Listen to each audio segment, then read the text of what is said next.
The tin cup clattered against cobblestones as boots thundered past, and Celestine pressed herself deeper into the alley's shadows. Her threadbare shawl did little against the autumn chill that swept through Willowbrook's main street, where merchants hawked their wares to travelers bound for the Western Territories. "Move along, beggar." The sheriff's deputy raised his club, but before it could fall, a massive hand caught his wrist. "That ain't no way to treat a lady." The voice rumbled like distant thunder, and Celestine looked up to see a mountain of a man towering over the deputy. His beard was wild as untamed wilderness, his buckskin coat weathered by countless seasons. But his eyes held unexpected gentleness. The deputy sputtered and retreated, muttering curses under his breath. The mountain man that's surely what he was, crouched down beside Celestine, his movements surprisingly careful for someone so large. "Name's Crispin Woodhart," he said, removing his worn hat. "Been watching you these past 3 days, sitting here, brave as a wildcat in winter." Celestine clutched her shawl tighter, studying this stranger who spoke to her like she was human instead of vermin. Most folks in Willowbrook looked through her like she was made of morning mist. "I got a proposition for you, miss." Crispin's weathered hands fidgeted with his hat brim. "Can I buy you?" The words hung in the crisp air like smoke from a chimney. Celestine's spine stiffened, and she prepared to spit fire at yet another man who thought her desperation made her available for purchase. But then he continued, rushing his words like a nervous schoolboy. "Not what you're thinking, Lord. Help me. I ain't explaining this right. I mean buy you away from this life. Give you shelter, food, a place to call home up in my cabin. No strings attached, just ... Christian charity, I reckon." Celestine stared at him, searching his granite features for deception. She'd heard pretty words before, promises that turned to ash the moment she trusted them. But something in Crispin's ease, a loneliness that mirrored her own, made her pause. Why, the words scraped from her throat, rough from disuse. "Because I've seen enough suffering in these mountains to know it when I see it. And because ... He looked away, color rising above his beard. "Because a man gets mighty lonely talking to nothing but pine trees and deer." A merchant's wagon rattled past, spraying mud that barely missed them both. Crispin rose smoothly and offered his hand, calloused, honest, patient. "I got a warm cabin with a real bed and a fireplace that'll chase away every chill you ever felt. Got preserves and smoked meat that'll put flesh back on those bones. All I'm asking is for some company through the winter months. Come spring, if you want to leave, I'll bring you back to town with enough coin to start fresh anywhere you choose." Celestine looked at his outstretched hand, then at the cold alley that had been her world for too many nights to count. The sensible part of her mind whispered warnings about strange men and isolated cabins. But her heart, frozen for so long she'd forgotten it could still beat with hope, began to thaw. "And if I say no, then I'll leave you be, with my apologies for bothering you." His hand didn't waver. She reached up and placed her fingers in his palm. "I reckon I'm tired of being cold." The mule's steady gait carried them higher into the Appalachian foothills, where autumn painted the world in shades of gold and crimson. Celestine rode behind Crispin's supplies, wrapped in a thick blanket he'd bought from the general store, along with new boots for her feet and a wool coat that actually fit. "You always this quiet?" Crispin asked as they followed a narrow trail between towering oaks. "Talking don't come easy when nobody's listened for a spell." Celestine adjusted the blanket around her shoulders. Lakini felt foreign, like wearing clothes that belonged to someone else. "Fair enough. I ain't much for chatter myself." He guided the mule around a fallen log. "Been living alone up here nigh on 7 years now." "What brought you to the mountain?" His shoulders tensed beneath. "The buckskin coat?" "Same thing that brought you to that alley, I reckon. Sometimes a man's got to run from what's behind him to find what's ahead." They rode in companionable silence as the trail wound higher. Celestine found herself studying her unlikely savior. Careful way he checked the path ahead, how he spoke gently to his animals. The reverent quiet that came over him when they passed a grove where sunlight filtered through ancient branches, like cathedral windows. "There she is," Crispin said as they crested a ridge. The cabin nestled against the mountainside like it had grown from the earth itself, built of hewn logs chinked with river stone. Smoke curled from the chimney, and flower boxes beneath the windows held the last brave blooms of the season. A vegetable garden stretched to one side, while a small barn sheltered to horses and a milk cow. "It's beautiful," Celestine whispered, and meant it. "Built most of it myself. Takes a man time to get it right when he's working alone." Crispin dismounted and helped her down, his hands respectful and steady. "Come on, let's get you settled before the evening chill sets in." The interior was simple, but welcoming rough-hewn furniture built to last. Shelves lined with books and preserves, a stone fireplace that dominated one wall. Everything spoke of careful craftsmanship and quiet pride. "Your room's up there," Crispin nodded toward a ladder leading to a small loft. "I sleep down here by the fire. Chamber pots behind the screen, and there's a tub I can fill if you want a proper bath." Celestine climbed to the loft and found a real bed with clean quilts, a washstand with soap and a mirror, even a small window that looked out over the valley. She touched the pillow with trembling fingers, hardly daring to believe it was real. When she came back down, Crispin was stirring something that smelled like heaven in an iron pot hanging over the fire. "Venison stew," he said, without looking up. "With vegetables from the garden and herbs I dry myself. Nothing fancy, but it'll fill you up proper."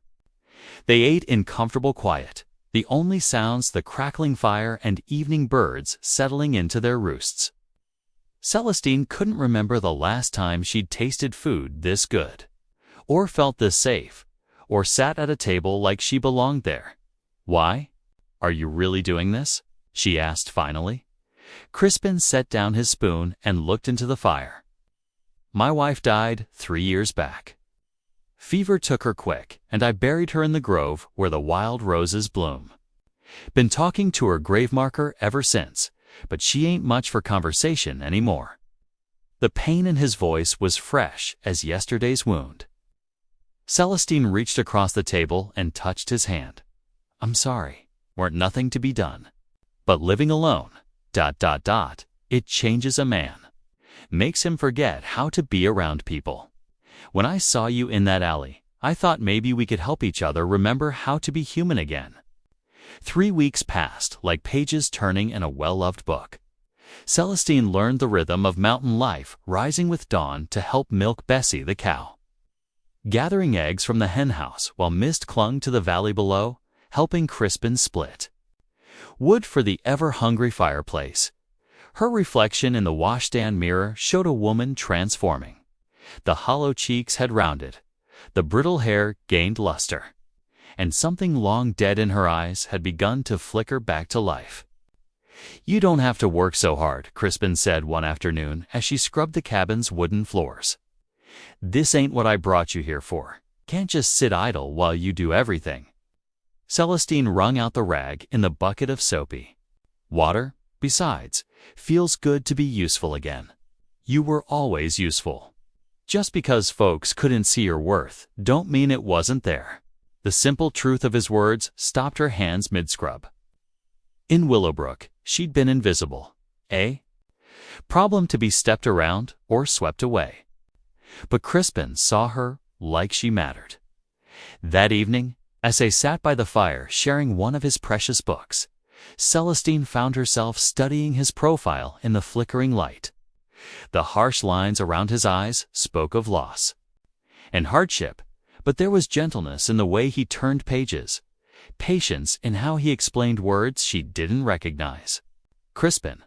Her voice came out softer than intended. He looked up from the book of poetry they'd been reading. "What was her name? Your wife?" His fingers stilled on the pages. "Magnolia." She was delicate as her namesake, but strong as mountain. Laurel could make a feast from nothing and sing birds down from the trees. He smiled, the expression transforming his rugged features. Would have liked you, I think. What makes you say that? You got the same fire in you that she did. Same way of making a place feel like home just by being in it. Heat rose in Celestine's cheeks, and she looked away. It had been so long since anyone spoke to her with kindness that she'd forgotten how it felt to be valued. Tell me about before, she said, desperate to change the subject. Before you came to the mountain? Crispin's expression shuddered like windows closing against a storm. Ain't much worth telling. I showed you my shame, sitting in that alley. Seems only fair, you share yours. He was quiet so long she thought he wouldn't answer. Then, slowly, the words came. I was a different man then. Angrier, drank too much, fought too much, hurt people who didn't deserve it. Magnolia saw something in me worth saving, but it took losing her to make me want to be the man she believed I could be. We all got ghosts, Celestine said quietly. Mine just happened to lead me to that alley instead of this mountain. Maybe our ghosts knew we needed each other. Their eyes met across the space between their chairs, and something passed between them, understanding. Connection, the recognition of two wounded souls learning to heal. The fire crackled and settled, sending sparks up the chimney like wishes rising to heaven. Outside, winter's first snow began to fall, sealing them into their mountain sanctuary, where broken hearts could mend and trust could slowly bloom again. Snow blanketed the mountain like a wedding dress, pristine and beautiful and treacherous all at once. Celestine woke to find frost flowers blooming across her window and Crispin already up, feeding more wood to the fire that kept their world warm. Storms settling in for a few days, he said as she climbed down from the loft, her breath visible in the cold air. Good thing we laid in plenty of supplies. They were snowed in together for a week, and in that forced intimacy, barriers began to crumble like ice in spring sunshine. Celestine learned that Crispin carved intricate figures from pine knots during long winter evenings, birds and flowers and faces from memory. He discovered she had a gift for storytelling, spinning tales that made him laugh until his sides ached. Where'd you learn to tell stories like that? He asked one evening as they sat close by the fire, sharing warmth and wonder. My grandmother, she was half Cherokee, used to say stories were how we kept the important truths alive. Celestine pulled her shawl tighter around her shoulders. Only thing of value I got left from my old life. Tell me about her. So she did, painting pictures with words of a woman who could read the future in bird flight and knew which plants would heal and which would harm. As she spoke, Crispin whittled, his knife creating delicate curves in the soft wood. Here, he held out his latest creation, a tiny wooden bird. Wings spread as if caught mid-flight. Celestine turned it over in her hands, marveling at the detail. It's beautiful. Why are you giving it to me? Because you gave me something precious tonight. Seemed only right to give something back.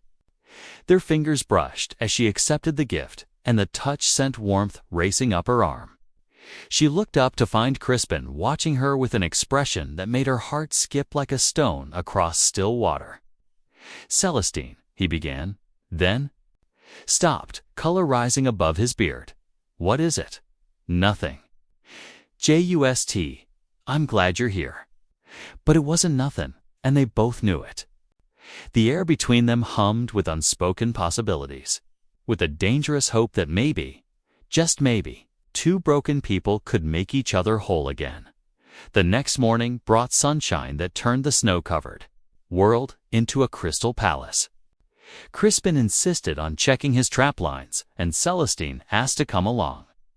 Needing fresh air and open sky after days inside, they snowshoed through the silent forest, following paths only Crispin could see. He moved like he belonged there, part of the wilderness itself, and Celestine found herself watching him more than the scenery. "You're staring," he said, without looking back. Maybe she didn't bother denying it. Just trying to figure out how a man learns to live like this. Same way a woman learns to survive on the streets, I reckon. You do what you have to. They stopped at a small clearing where Magnolia's grave rested beneath a simple wooden cross. Crispin stood silent for a long moment, his hat in his hands. "I used to come here every day," he said finally. "Let's talk to her like she could hear me. Let's tell her about the weather, what the animals were doing, how lonely the cabin felt without her." Laughter, and now I talk to her about you, about how you're healing, how you make the cabin feel alive again. Think she'd be happy knowing I found someone to share the burden of being human with. Celestine's throat tightened. "I'm not trying to replace her. I know, and that's what makes it right." He looked at her then, his eyes warm despite the cold. "Magnolia taught me that love ain't a finite thing. Giving it to someone new don't mean you got less for the memory of who came before." Something shifted between them in that snowy clearing, like ice breaking up on a river in spring. The foundation was laid. Now they just had to decide if they were brave enough to build on it. Spring arrived with the subtlety of a thunderstorm, transforming the mountain from winter's stark beauty into a riot of green and blooming wildflowers. Celestine worked in the garden, coaxing vegetables from the dark earth, while Crispin expanded the chicken coop to accommodate the new chicks they'd bought from a traveling merchant. "Hand me that hammer," he called from where he crouched, fitting boards together with the precision of long practice. She brought it over, staying to watch him work. His movements were economical and sure, each nail driven home with confident strikes. Sweat beaded on his forehead despite the cool morning air. "You're staring again," he said, but his tone was teasing rather than uncomfortable. Getting to be a habit. Celestine settled on a nearby stump, making no effort to hide her admiration. "My daddy was handy like you before the drink took him. Used to say a man who could build things was worth his weight in gold. What happened to him? War changed him. Came back from fighting the Mexicans with ghosts in his eyes and poison in his soul. Took to the bottle to quiet the voices, and the bottle took everything else." Crispin set down his hammer and looked at her. Really looked. "That why you ended up on the streets?" "Partly. Daddy died when I was 16. Left me with nothing but debts and a reputation. Town figured a girl with no family and no prospects wouldn't mind earning her keep on her back." The words came easier now, the shame worn smooth by telling. Crispin's face darkened with anger, but not at her. They were wrong. "Took me a long time to believe that." Celestine plucked a blade of new grass, twirling it between her fingers. "Still working on it some days."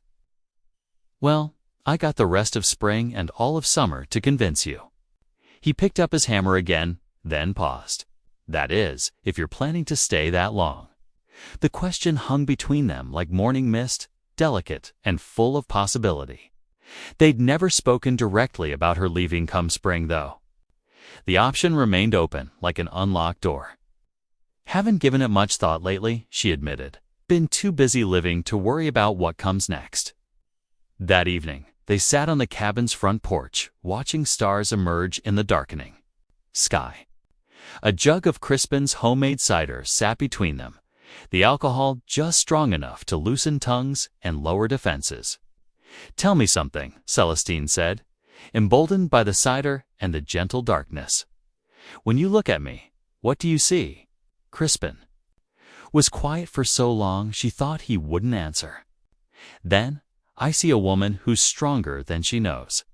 Someone who survived things that would break most folks, but kept her kindness intact. I see, ... He paused, choosing his words carefully. "I see someone worth fighting for." The words hit her, like physical blows, overwhelming in their simple honesty. No one had ever thought her worth fighting for. She'd been something to be used, discarded, ignored, but never valued enough to defend. "Crispin, I know I ain't much to look at." No, I'm rough around the edges and set in my ways. But if you'd have me, I'd spend every day proving you made the right choice, staying. He was asking without asking, offering without demanding, laying his heart bare for her to accept or crush as she saw fit. The vulnerability in his voice made her own heart ache with tenderness. You think I care what you look like? She reached for his hand in the darkness, finding it warm and solid and real. You saved my life, Crispin Woodheart. Not just from dying in that alley, but from giving up on living. You made me remember what it feels like to be human. Does that mean? It means I love you, you beautiful, impossible man. Love you like I never thought I could love anybody. The words hung in the night air like music, sweet and true and transformative. Crispin's hand tightened on hers, and when he spoke, his voice was rough with emotion. Celestine Moonshadow, he'd learned her surname weeks ago, written in her grandmother's Bible. Will you marry me? Will you stay on this mountain and help me build something lasting and good? She answered by kissing him, there on the porch under a canopy of ancient stars, sealing their promise with lips and breath and hearts finally free to love again. The wedding took place in Magnolia's Rose Grove on a June morning when the whole mountain seemed to sing with joy. Brother Hutchins rode up from Willowbrook to perform the ceremony, and Mrs. Abernathy came with her fiddle to provide music for the celebration. Celestine wore a dress she'd sewn herself from blue calico, with wild roses in her dark hair and happiness glowing in her eyes. Crispin had traded his buckskins for a proper suit, though he still looked more mountain than man in the formal clothes. You sure about this, girl? Mrs. Abernathy whispered as she adjusted Celestine's hair. Mountain life ain't easy, and men like Crispin don't change easy neither. I'm not asking him to change, Celestine replied, watching her husband tooby through the cabin window as he nervously straightened his tie. I'm asking him to grow, same as I am. The ceremony was simple but profound. They spoke their vows standing beside Magnolia's grave, including her in their new beginning rather than pretending the past hadn't shaped them both. I take you, Celestine, knowing you've walked through fire to get here, Crispin said, his voice steady despite the emotion. In his eyes, I promise to love you not in spite of your scars, but because of the strength they represent. I take you, Crispin, knowing you've loved before and lost everything. Celestine replied, her own voice clear and strong. I promise to build new dreams with you while honoring the memory of what came before. When Brother Hutchins pronounced them husband and wife, the roses seemed to bloom brighter, as if Magnolia herself blessed their union. The celebration lasted until well past sunset, with music and dancing and enough food to feed half the mountain. But eventually, the guests departed, leaving the newlyweds alone in their transformed world. Mrs. Woodheart, Crispin said, testing the name as they stood in their cabin's doorway. Oh, sounds right, doesn't it? Celestine leaned against his shoulder, marveling at how natural it felt to belong to someone who wanted to belong to her in return. Their first year of marriage brought challenges that tested their still new love. A harsh winter killed half their chickens, and a late freeze destroyed their first planting. But they weathered each storm together, learning to bend without breaking, to support each other through disappointment and loss. Celestine proved to have a gift for healing, using her grandmother's knowledge of plants and herbs to tend not only their own ailments, but those of neighbors scattered throughout the mountains. Word spread, and soon folks made pilgrimages to their cabin, seeking remedies for everything from broken bones to broken hearts. You're becoming famous, Crispin teased one evening as they counted the coins left by grateful patients. We're becoming useful, Celestine corrected. There's a difference. Spring brought news that changed everything. Celestine woke one morning with her stomach in rebellion. And by the time the doctor from Willowbrook confirmed what she already suspected, she and Crispin were giddy with anticipation and terror in equal measure. A baby, Crispin kept repeating, as if saying it would make it more real. "We're having a baby. Reckon that child will be lucky," Mrs. Abernathy said when she came to check on Celestine. Having parents who chose each other despite everything life threw at them. As summer deepened and Celestine's belly rounded with new life, they spent evenings on the porch planning for the future. Crispin expanded the cabin to include a proper nursery, while Celestine sewed tiny clothes and sang lullabies to the child, who danced beneath her heart. "What do you think she'll be like?"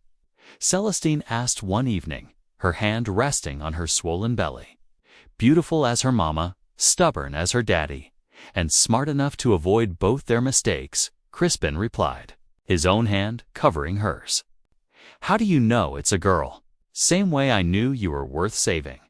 Some things you just feel in your bones." Harmony Rose Woodhart arrived with the first snow of winter, small and perfect and possessed of lungs that could wake the dead. Crispin wept when he first held his daughter, overwhelmed by love so fierce it left him speechless.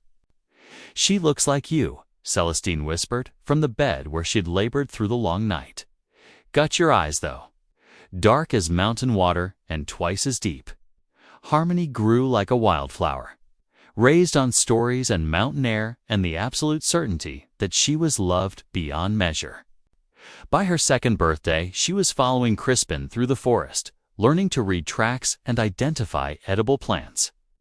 By her fourth, she was helping Celestine tend to patients already showing signs of her mother's healing gift. "She's going to be something special," Mrs. Abernathy observed, watching 5-year-old Harmony comfort a crying child with the natural compassion of someone raised in love. "She already is," Celestine replied, watching her daughter with wonder. "She's proof that broken things can be made whole again." The years flowed like water over stone, each one polishing their happiness to a brighter shine.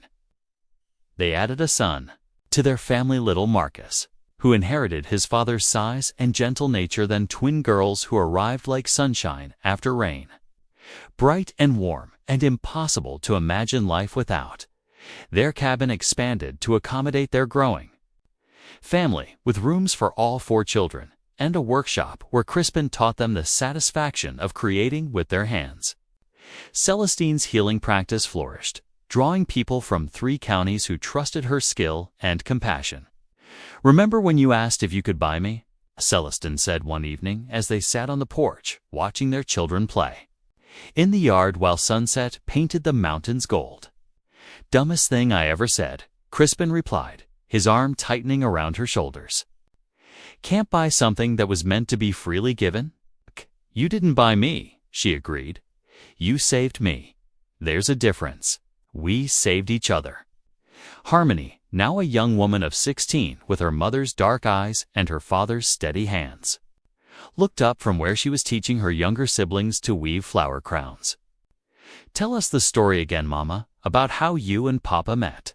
It had become a tradition, this tale of love found in the most unlikely places. Celestine smiled and began the familiar words, watching her children's faces light up with wonder. They'd heard the story 100 times. Once upon a time, there was a mountain man who thought he could buy his way out of loneliness, and a homeless girl who'd forgotten she was worth saving. ...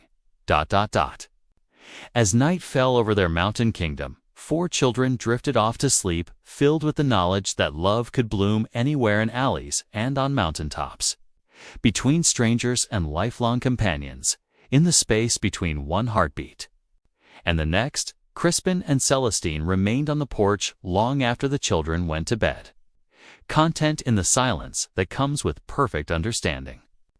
They'd both been broken when they found each other, but together they built something beautiful and lasting, a love story that would echo through generations of mountain folk who believed in second chances and the transformative power of seeing worth in the discarded. "Thank you," Celestine whispered into the star-filled darkness. "For what?" "For asking the right question at exactly the right moment." What question was that? She smiled, remembering that autumn day in Willowbrook when her life changed forever. "Can I buy you?" Turned out, the answer was never about money at all. What was it about then? Hope, faith, the courage to believe that sometimes strangers are just family we haven't recognized yet. Above them, the same stars that had witnessed their wedding vows continued their ancient dance. Guardian lights over a love that had conquered despair and built joy from the ashes of two broken hearts. In the distance, an owl called to its mate, and the mountains themselves seemed to whisper approval of the life they'd built together one beautiful day at a time.